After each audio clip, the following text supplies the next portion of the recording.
নিবন্ধনহীন কোম্পানির নামে সৈয়দপুর প্লাজায় দোকান বিক্রি। তথ্যচিত্রে শহীদুল ইসলাম খোকন, দৈনিক মাতৃভূমির খবর। অবৈধভাবে দোকান বিক্রির অভিযোগ। সৈয়দপুর প্লাজার ব্যবসায়ী ও দোকান মালিকদের অভিযোগ অনুযায়ী এসআর ট্রেডিং নামক একটি প্রতিষ্ঠান দীর্ঘদিন ধরে নিবন্ধন ছাড়ে অবৈধভাবে দোকান বিক্রির কার্যক্রম চালিয়ে আসছে। প্রতিষ্ঠানটি জয়েন্ট স্টক কোম্পানিতে নিবন্ধিত নয়, তবুও মাত্র ৩০০ টাকার নন জুডিশিয়াল স্ট্যাম্পে দোকানের পজিশন হস্তান্তর ও বিক্রির কার্যক্রম পরিচালনা করেছে, যা বাংলাদেশের ভূমি আইন অনুযায়ী সম্পূর্ণ অবৈধ এবং স্পষ্টতই প্রতারণার শামিল। ব্যবসায়ী ও দোকান মালিক সমিতি প্রশাসনের প্রতি জরুরি হস্তক্ষেপ ও আইনগত ব্যবস্থা গ্রহণের দাবি জানিয়েছেন। এসআর ট্রেডিং এর চেয়ারম্যান মোহাম্মদ হোসেন ভূঁইয়ার ভূমিকা প্রশ্নবিদ্ধ। ২০০৩ থেকে ২০১৩ সাল পর্যন্ত মোহাম্মদ হোসেন ভূঁইয়া এসআর ট্রেডিং এর চেয়ারম্যান হিসেবে দায়িত্ব পালন করেন। তার সময় দোকান বিক্রি ও ব্যবসায়িক নীতিমালা প্রণয়ন সহ সব কার্যক্রম পরিচালনা করে। কিন্তু বিতর্কের বিষয় হলো, ওই সময় শামসুল হক ভূঁইয়া এমডি এবং মোহাম্মদ হোসেন ভূঁইয়া চেয়ারম্যান হিসেবে যৌথ স্বাক্ষরে শত শত দোকান মাত্র ৩০০ টাকার নন জুডিশিয়াল স্ট্যাম্পে বিক্রি করেন। এখন প্রশ্ন হচ্ছে, যদি শামসুল হক ভূঁইয়া প্রকৃতপক্ষে প্রতিষ্ঠানটির একক মালিক হন, তাহলে কেন মোহাম্মদ হোসেন ভূঁইয়া চেয়ারম্যান হিসেবে স্বাক্ষর করতেন? ব্যবসায়ী ও দোকান মালিক সমিতি বিষয়টি নিয়ে প্রশ্ন তুললে অত্র প্রতিষ্ঠানের এমডি শামসুল হক ভূঁইয়া কোনো সন্তোষজনক উত্তর দিতে পারেননি। অপরদিকে শামসুল হক ভূঁইয়া তার প্রকল্প পরিচালক গুলজার আহমেদকে দিয়ে মোহাম্মদ হোসেন ভূঁইয়া চেয়ারম্যানকে অত্র প্রতিষ্ঠানের কর্মচারী বানানোর অপপ্রয়াস করে যাচ্ছেন, যা সম্পূর্ণ অবৈধ ও বেআইনি কর্মকাণ্ডের শামিল। শামসুল হক ভূঁইয়ার একক মালিকানা দাবির অসঙ্গতি, যদি শামসুল হক ভূঁইয়া প্রতিষ্ঠানের একমাত্র মালিক হন, তাহলে কেন তিনি ২০০৩ থেকে ১৩ সালের মধ্যে মোহাম্মদ হোসেন ভূঁইয়ার সঙ্গে যৌথ স্বাক্ষরে দোকান বিক্রির কাগজপত্র স্বাক্ষর করেছিলেন? এই যৌথ স্বাক্ষর থাকা সত্ত্বেও এখন একক মালিকানা দাবি করা আইনি জটিলতা তৈরি করতে পারে। এছাড়া পরবর্তীতে কিভাবে তিনি শত শত দলিল এককভাবে তৈরি করে দোকান বিক্রি করলেন, তা নিয়েও জনমনে প্রশ্ন উঠেছে।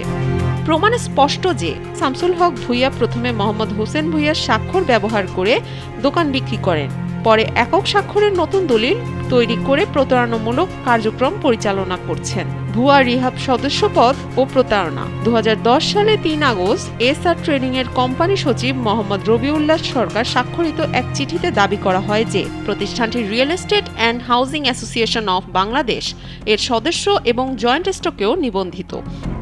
কিন্তু অনুসন্ধানে দেখা গেছে রিহাবের সদস্য তালিকায় এবং জয়েন্ট স্টক এসআর ট্রেডিং এর নাম নেই।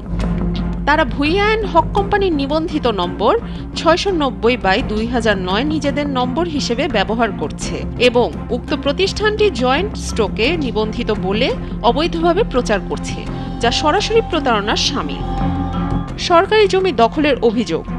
তদন্তে উঠে এসেছে সৈয়দপুর প্লাজার ক্রয়কৃত জমির পরিমাণ ছিল ৩৪০ শতক, কিন্তু এর বাইরে অতিরিক্ত প্রায় ১৯ শতক সরকারি খাস জমি অবৈধভাবে দখল করা হয়েছে।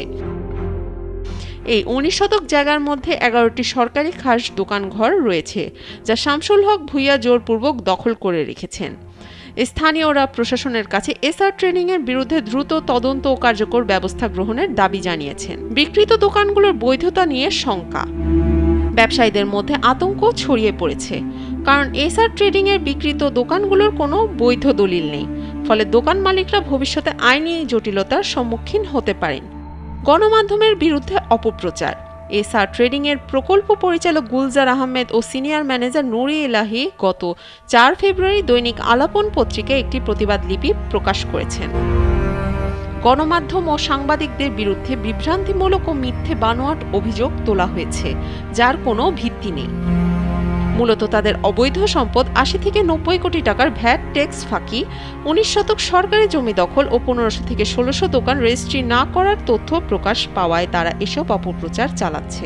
অবৈধ সম্পদের উৎস খতিয়ে দেখার দাবি। গুলজার আহমেদ একসময় পেপসি কোম্পানির ডিলার ও আইসক্রিম বিক্রেতা ছিলেন। প্রশ্ন উঠেছে, একজন সামান্য বেতনের প্রকল্প পরিচালক কি করে সৈয়দপুর প্লাজা মার্কেটে নিজ নামে ও আত্মীয় স্বজনের নামে ৪০ থেকে ৫০টি দোকানের মালিক হলেন? ভুক্তভোগীদের করণীয়। সৈয়দপুরের জনগণ প্রশাসনের কাছে এসআর ট্রেডিং এর প্রতারণামূলক কার্যক্রম ও অবৈধ সম্পদের উৎস খতিয়ে দেখার আহ্বান জানিয়েছেন। আইন বিশেষজ্ঞদের মতে সরকারি বিধি অনুযায়ী রেজিস্টার্ড দলিল ছাড়া দোকান বিক্রি সম্পূর্ণ অবৈধ। ভুক্তভোগীরা চাইলে দুর্নীতি দমন কমিশন, দুদক, রাজুক ও পৌরসভা সহ আইন শৃঙ্খলা বাহিনীর সহযোগিতা নিতে পারেন বলে বিশেষজ্ঞদের অভিমত। ইতিমধ্যে সৈয়দপুর প্লাজার দোকান মালিক সমিতি ও ব্যবসায়ী সমিতির সংশ্লিষ্ট প্রশাসনিক দপ্তরগুলোতে সৈয়দপুর প্লাজা এসআর ট্রেডিং নিয়ে গণমাধ্যমে প্রকাশিত পত্রিকাগুলো জমা দিয়েছে।